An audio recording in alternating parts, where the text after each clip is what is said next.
Let's dive into the first game that we're going to talk about here in Week 9, and maybe the biggest game of Week 9. Number 8 Ole Miss at number 13 Oklahoma, 12 p.m. Eastern Time on ABC. The storyline for this game for me is that the loser has pretty much little to no wiggle room left to make the college football playoff. Both Ole Miss and Oklahoma are very much playoff contenders right now. They're both ranked in the top 15, but both the Rebels and the Sooners are coming off losses in recent weeks. Ole Miss suffered its first loss of the season this past weekend to 9th-ranked Georgia, while Oklahoma suffered its first loss of the season a couple weeks ago against Texas. So, considering no 3-loss teams made the college football playoff last year, whoever loses this game probably needs to win out to make the playoff.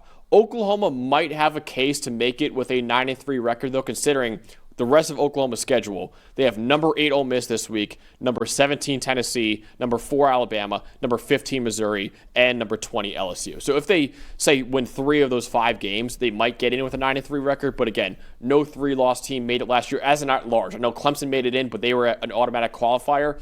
No 3-loss team made it in as an at-large. The loser of this game might need to win out in order to make the playoff. Now, I think Ole Miss certainly has a better shot to do that, considering their remaining games are South Carolina, the Citadel, Florida, and Mississippi State. And you never know what happens in the Egg Bowl, or maybe Florida obviously has been spunky throughout the year, but Ole Miss would be favored in all of those games, I think, and they get Florida and South Carolina both at home. I think Ole Miss would have a better shot to recover from this and go 10-2 and see where it takes them from there with a few other big wins they have in their schedule. But Oklahoma, they really need this one. They need to get off to a good start in this 5-game stretch. It was good for them to find a little bit of a rhythm, and the defense played great against South Carolina last week. But you just mentioned that's got to be the hardest remaining schedule in the country, right? When you talk about those 5 games right there. So getting off to it, a 1-0 start out of those 5 would be huge for this season and everything moving forward. You have the Oklahoma offense with John Mateer leading it, Dalton. What should we know when they go up against the Ole Miss defense? So more so than Mateer, because this Oklahoma offense in general has just been inconsistent throughout the season, right? You look at all the games that they've played against Power 4 teams. They scored 24 against Michigan. They scored 24 against Auburn. They scored 26 last week and only 6 in the loss to Texas. They just have not put up great offensive production, and I think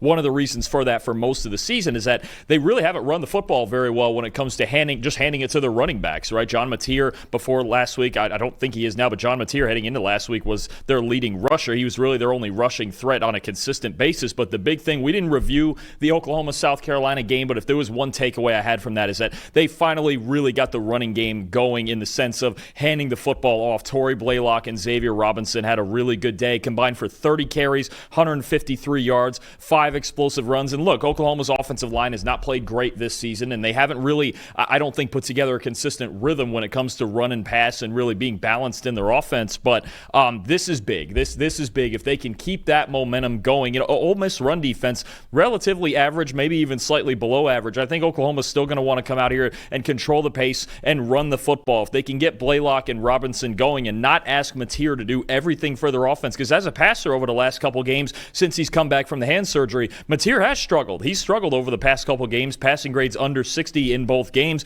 really bad in the Texas game, better last week, but still in kind of a conservative nature. So I think that's the biggest development is, can Oklahoma sustain this production with their running backs, right? Because we know Mateer is a legitimate threat on the ground, but if Blaylock and or Robinson can be that second and third threat in the backfield, and then you can just play that complementary football that Brent Venables wants to with the elite defense, with the run game, with controlling the pace of the game, because their defense has played as well as any in the country this year, right? Yeah. They just need enough points. They just need to get to that 24 mark. I think they can do that in this game, but it would help them a lot if they can continue that success they had last week running the football. Definitely. Yeah, you see the stats right there for Oklahoma's running back. They did pretty good against South Carolina. They need that this week against this Ole Miss defense so that John Mateer doesn't have so much pressure on him this week. I have the Ole Miss offense, and I'm looking at, okay, how aggressive will Oklahoma be against Trinidad Chambliss in this game? No defense in college football has been better at getting after the quarterback than Oklahoma this year. They pressure opposing quarterbacks on 47% of dropbacks. That's the highest rate in the entire country. Oklahoma also leads the Power 4 this year with 30 sacks. so far. Much of that has to do with the fact that the Sooners have an excellent pass rush, the 11th best pass rushing grade in the nation. R. Mason Thomas is the star of that unit right now with a 90.2 pass rush grade. David Stone on the interior has been great for them as well.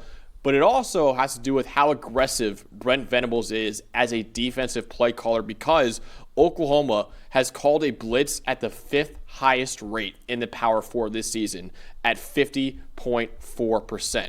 So usually, for a defense that gets after quarterbacks like that, that usually spells a lot of trouble for opposing quarterbacks, but really not Trinidad Chambliss so far this year. In fact, the junior, ironically, is better under pressure than he is from a clean pocket this season. Under pressure, Trinidad Chambliss has a 78.4 PFF grade. That's third among all quarterbacks in college football. When he's kept clean, only a 74.2 PFF grade, which is 104th in the country. So get a higher PFF grade when he's under pressure than when he's from a clean pocket.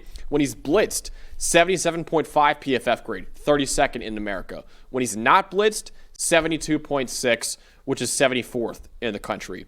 Why is he so good against pressure and against blitzes? He has outstanding mobility, capable of breaking off long runs if the defenses can't bring him down behind the line of scrimmage. So Oklahoma needs to rush with lane integrity in this game. And also, he's very, very adept at throwing to his hot routes when blitzes come at him too.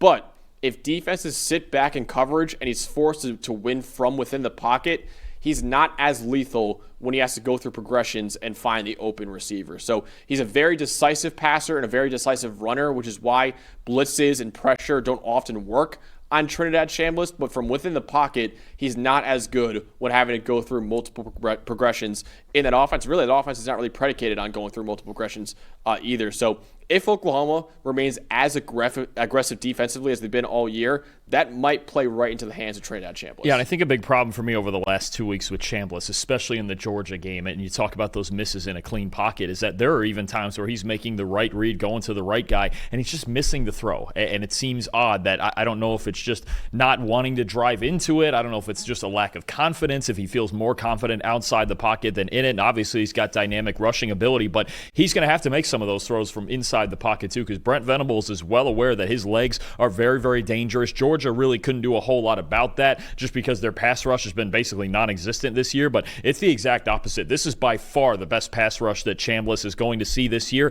and Brent Venables, with all the zone blitzing that he does, is going to cause him a little bit of confusion on the back end of it. So how often can he break the pocket when things don't go his way in coverage? And then just how many throws can he make from within the pocket? Because I think the last 2 weeks has really been a lot of misses in rhythm, and that's not good. That's not what you want to see from your quarterback, is missing those throws that are in rhythm, especially when they're open. So look, Chambliss had to play great last week. I thought he was good, but better as a runner than a passer. He's going to have to play great this week if they want to go in and get a win against this defense. Definitely. All right, Dalton, ultimately, what might be the biggest game of the weekend between two top 15 teams in the country, who will win between Oklahoma and Ole Miss? This is another case like last week against Georgia where I am worried about Ole Miss in the trenches here against a way better pass rush, a way better defensive line in Oklahoma than Georgia has this year. And even on the offensive line, Kawan Lacey was basically a non-factor against Georgia last week, and Oklahoma's really good in run defense too. Oklahoma's arguably the best team in the country right now at preventing explosive plays, and that's obviously what Ole Miss offense is predicated on, right?